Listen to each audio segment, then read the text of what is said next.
So this story broke too late today for me to include it in Prime News, and I'll probably follow it up tomorrow if more information becomes available. But here are the nitty-gritty details.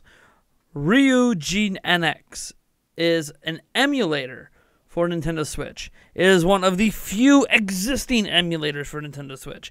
Now, the reason I bring up this fact is because, well, people have been attempting to get emulators up and running for Switch.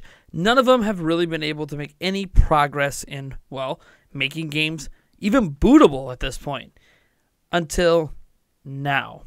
Ryujinx calls itself a simple experimental Nintendo Switch emulator, and currently it can boot certain retail games to the menu.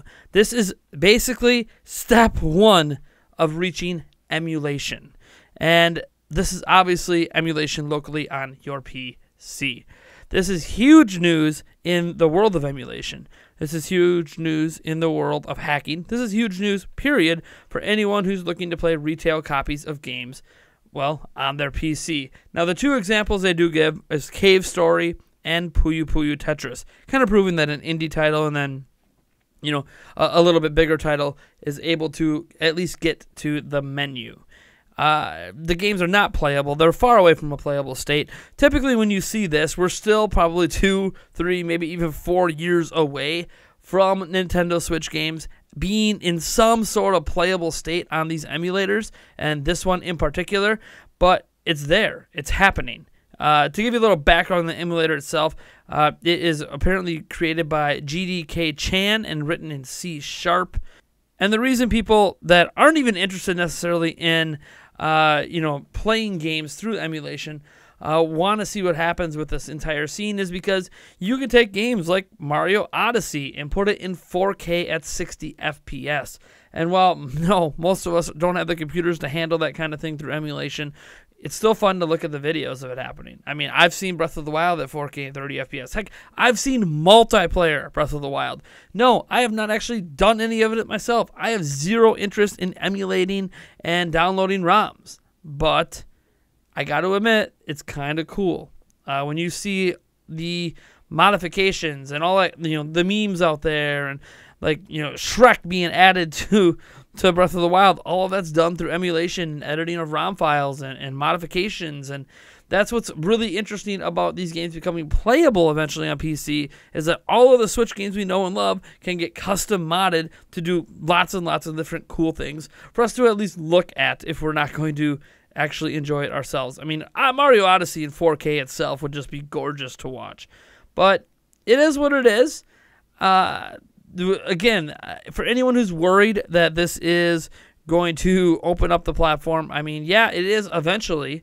People are going to be able to play Switch games like they're going to be able to play PlayStation 4 and Xbox One and all that stuff eventually down the road 100% for free illegally on their PC. No, the emulation part's not what's illegal. It's obviously the downloading of ROMs. If you are self-creating ROMs, technically it's illegal. So if you download this and it gets to a point where the games are playable, you're fine.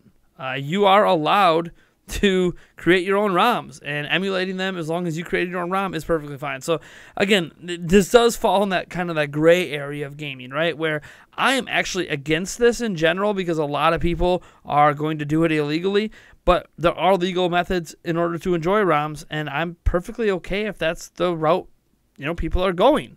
So I'm pretty excited in general just to see where this goes in the future. Again, we're many, many years away from seeing games in a playable state, especially games that we care about. Nothing against Cave Story and Puyo Puyo Tetris, but I don't think people are going to be downloading an emulator to play Cave Story and Puyo Puyo Tetris. They're going to be looking for Odyssey. They're going to be looking for the new Smash Bros. Game, the new Pokemon game, etc. They're not going to care about games that are easily and readily available through other platforms already. But yeah, I'm as I said, this is just something to throw out there. It is massive news, and I really want to know what you guys think about it. So let me know about it down in the comments below.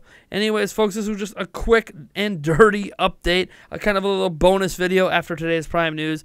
If you like this video, you know what to do, and if you dislike the video, hit that dislike button. Please subscribe for more content, and I'll catch you in the next one.